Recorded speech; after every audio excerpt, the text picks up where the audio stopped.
Soal bagaimanakah cara niatnya apabila kita mau melakukan mandi junub dengan menggunakan air mutlak?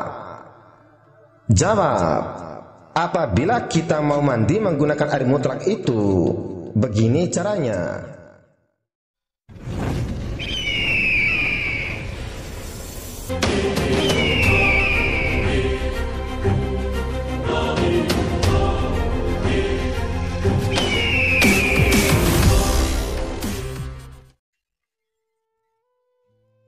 Bismillahirrahmanirrahim. Assalamualaikum warahmatullahi wabarakatuh. Pada kesempatan kali ini aku ingin berbagi bagaimanakah cara melakukan mandi junub secara zahir dan batin. Karena apabila kita hanya melakukan mandi junub secara zahir tanpa melakukan mandi junub secara batin, maka tidak akan mencapai pada kesempurnaan kesucian. Sebab apapun yang ada pada perbuatan syariat zahir, di dalamnya juga ada terkandung rahasia ilmu hakikat batin yang bisa kita ambil pelajarannya. Sebelum kita sampai pada inti pembahasannya, terlebih dahulu aku ingin mengajak kalian semuanya untuk memahami terlebih dahulu konsep yang menjadi syarat kita melakukan mandi junub. Konsep asas yang mewajibkan kita mandi junub itu adalah dari hadis yang mengatakan bahwa bila mana sesuatu yang terkeluar dari rongga, maka berhadaslah kamu atau dalam keadaan kotor. Keluarnya sesuatu dari rongga yang berupa air kencing atau najis dari dubur itu dikatakan hadas kecil. Manakala keluarnya sesuatu yang berupa air mani atau darah haid dan nifas dari rongga depan itu dikatakan hadas besar. Orang yang dalam keadaan berhadas itu artinya dalam keadaan kotor atau dalam keadaan diri yang tidak suci. Maka muncullah berbagai macam hukum mengikuti kefahaman mazhab masing-masing. Semisalnya mazhab A berkata bahwa mandi junub itu begini yang benar, dan mazhab B pula berkata bahwa mandi junub itu caranya begini dan begitu. Jadi jika ditemukan ada perbedaan, itu bukanlah hal yang dijadikan untuk saling membenci dan saling menyesatkan satu sama lain. Justru jadikanlah perbedaan itu sebagai rahmat dari Allah. Karena dengan adanya perbedaan itu menjadi sebagai bukti bahwa ilmu Allah itu luas tanpa batas. Sekarang kita kembali kepada pembahasannya. Soal apakah yang mengharuskan kita untuk melakukan mandi junub? Jawab, keluarnya air mani. Bagaimanapun cara keluarnya, baik itu secara disengajakan atau mimpi, atau dengan cara hubungan suami istri, semuanya wajib mandi. Atau wanita yang telah selesai masa haid atau selesai masa nifas. Sedangkan apabila kita mengikuti suduhan ilmu hakikat, bukan air mani, bukan air kencing, bukan haid atau bukan nifas yang menjadi titik persoalan. Yang menjadi persoalannya di sini adalah perkara yang di sebalik itu. Soal apakah arti hadas dalam sudut pandang ilmu syariat? Jawab, apabila dilihat mengikuti kefahaman ilmu syariat, arti hadas itu adalah kotor. Soal, lalu apakah arti hadas dalam pandangan ilmu hakikat? Jawab, arti hadas dalam sudut pandang ilmu hakikat itu adalah bukan karena terkeluar sesuatu dari rongga. Soal, lantas apa? Jawab, yang menjadi pertimbangan atau perhitungan ilmu hakikat itu adalah karena sesuatu yang melupakan kita kepada Allah Subhanahu wa ta'ala. Lalainya kita itu bila mana terkeluar sesuatu dari rongga semasa bersama istri atau suami, itulah yang selalu berlaku pada kebanyakan manusia, membuatkan diri kita itu benar-benar berjunub atau berhadas.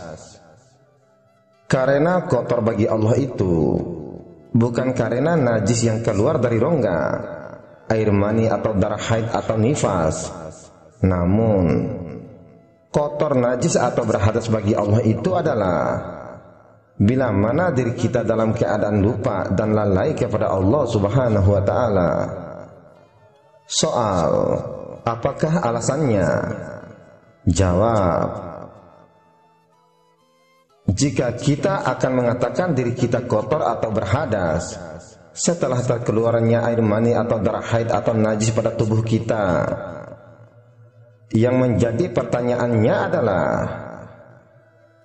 kenapa bisa kita mengatakan diri kita ini kotor atau berhadas setelah keluarnya air mani atau darah haid atau najis pada tubuh kita?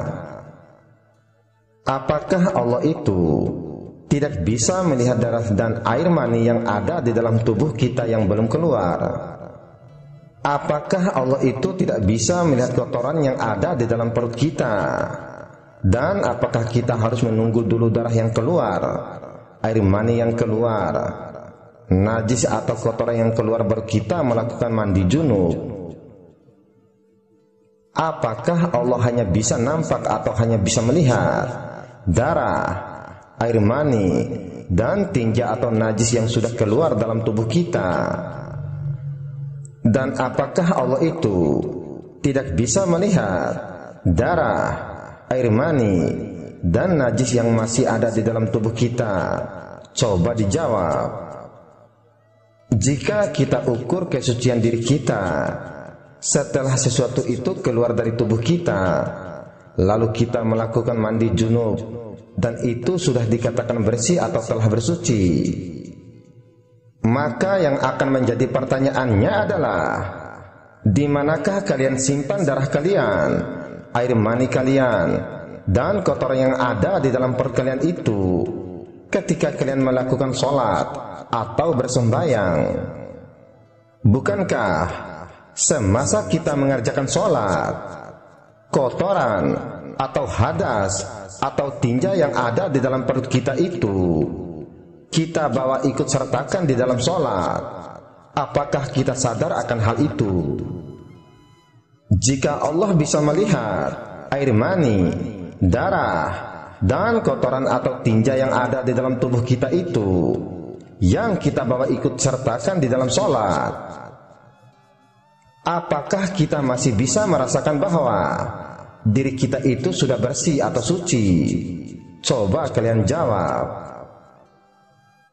Atau apakah di antara darah yang keluar dan dengan darah yang masih di dalam tubuh kita itu berbeda? Setauku, tidak ada yang berbeda, baik yang ada di dalam maupun yang ada di luar. Dianya juga adalah darah yang sama pula. Memang benar darah itu kotor, jangankan kata darah haid, darah yang keluar dari kulit pun terbatal air wudunya. Tetapi di sini perlu kalian ketahui dan ingat baik-baik agar tidak terjadi kesalahpahaman. Perkataanku ini bukan bermakna membuat hukum dan mengadakan sunnah baru, karena hukum Allah dan hukum sunnah Rasul itu tidak boleh kita pindah atau mengadakan sunnah yang baru. Namun maksud dalam penyampaianku ini adalah mau mengajak kalian semua supaya jangan tertinggal untuk melihat bukan hanya pada kulit luarnya saja, karena syariat Rasul itu hendaklah ditilik dan dilihat serta hendaklah dipandang pada sudut ilmu hakikat juga. Sebab mandi junub itu tidak cukup apabila kita sepakat mengerjakan mandi junub dalam segi zahir atau lahiriah saja. Kita pun semestinya harus melakukan mandi junub batin agar bisa mencapai kesempurnaan kesucian. Karena sebenarnya air mani itu tidak haram, tubuh kita pun tidak haram. Melakukan hubungan bersama suami dan istri pun tidak haram dengan bersyarat.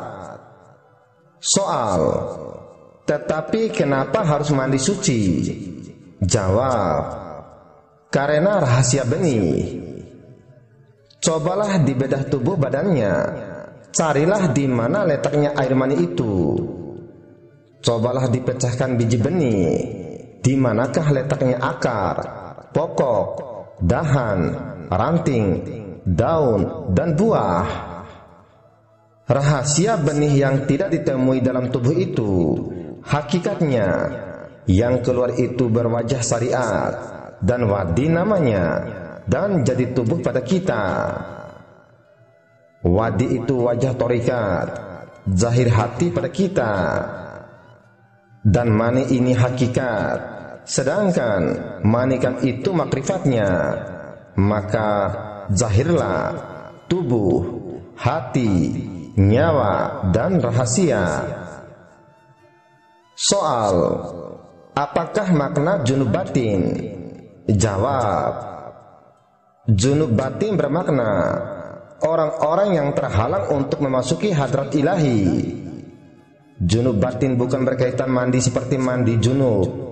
Dia lebih fokus pada penyucian hati dan tauhid, dengan cara memahami lebih dalam lagi pengertian yang ada pada perbuatan syariat, atau melihat kiasan atau perumpamaan yang terdapat pada perbuatan syariat, sebagaimana bunyi firman-Nya yang artinya, apa maksud Allah dengan perumpamaan ini? Dengan perumpamaan itu banyak orang yang dibiarkannya sesat, dan dengan itu banyak pula orang yang diberinya petunjuk, tetapi tidak ada yang dia sesatkan dengan perumpamaan itu selain orang-orang fasik. Al-Quran Surat Al-Baqarah ayat 26. Lewat firman-Nya ini, seakan-akan Allah mau memberitahukan kepada kita agar kita hati-hati dan berwaspada selalu, karena tidak menutup kemungkinan apa yang dianggap kita baik belum tentu baik di mata Allah, dan apa yang menurut kita buruk belum tentu buruk di mata Allah. Atau apapun sesuatu yang kita anggap sudah bersih dan suci, belum tentu sesuatu itu sudah bersih dan suci di mata Allah Subhanahu wa ta'ala. Seperti firman-Nya yang artinya, boleh jadi kamu membenci sesuatu padahal dia amat baik bagimu, dan boleh jadi pula kamu menyukai sesuatu padahal dia amat buruk bagimu. Allah mengetahui sedangkan kamu tidak mengetahui. Al-Quran Surat Al-Baqarah ayat 216. Soal, lalu apakah kiasan yang ada di balik keluarnya sesuatu dari rongga tubuh badan kita itu? Jawab, di sini sebenarnya Allah mau menyampaikan pesan atau Allah mau memberi ingatan kepada kita bahwa di sebalik cerita atau kiasan haid atau air mani itu, hendaknya jangan sekali-kali kita melupai Allah, biarpun di ketika kita bergaul bersama suami dan istri. Karena hakikat yang ada pada kiasan atau perumpamaan dengan sesuatu yang keluar dari rongga itu adalah sesuatu yang melalaikan kepada Allah, seumpama kiasan bila mana kita bersama suami istri, atau seperti kiasan Nabi Adam dan Siti Hawa yang memakan buah huldi. Setelah kita lalai kepada Allah, hendaklah kita bawa mandi. Perkara mandi itu pun juga sebenarnya adalah satu kiasan. Soal, apakah kiasan yang ada pada perkara mandi tersebut? Jawab, kiasan kepada perkara mandi itu adalah merujuk kepada membersihkan diri, yaitu kembalikan semula ingatan kepada Allah Subhanahu wa ta'ala. Dan sedangkan maksud air itu pula adalah merujuk kepada air penyerahan diri kepada Allah Subhanahu wa ta'ala. Soal, kenapa bisa dikatakan air itu adalah bermaksud penyerahan diri kepada Allah Subhanahu wa Ta'ala? Jawab, karena makna hadas menurut Sufi adalah wujud selain Allah atau wujud gairullah. Jadi hadas ini mesti dibersihkan dengan air mutlak di dalam sirullah. Soal, apakah itu yang dimaksudkan dengan air mutlak? Jawab, menurut kacamata ilmu hakikat itu, air mutlak itu adalah air penyerahan diri, yaitu air yang suci lagi mensucikan. Soal, kenapa dikatakan air mutlak itu adalah air penyerahan diri? Jawab, sebab hanya dengan air penyerahan diri itulah kita baru boleh dikatakan suci atau bersih.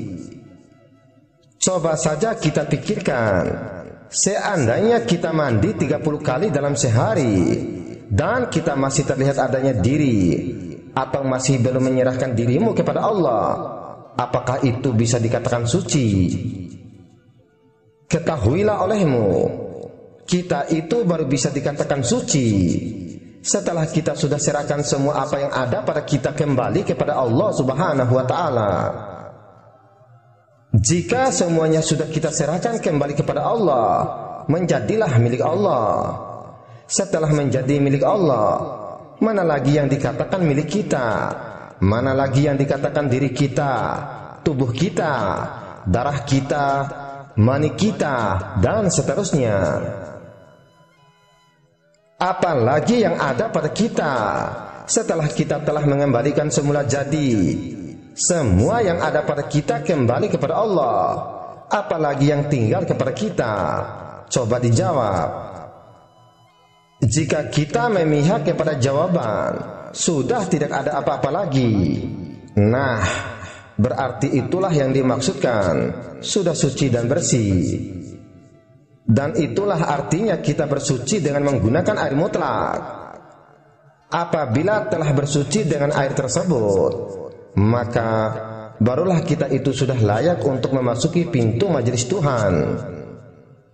Ketahuilah olehmu, jika masih lagi ada wujud gairullah, atau jika kita masih terlihat adanya diri, maka itu belum lagi bisa dikatakan sudah bersuci, karena masih menanggung hadas.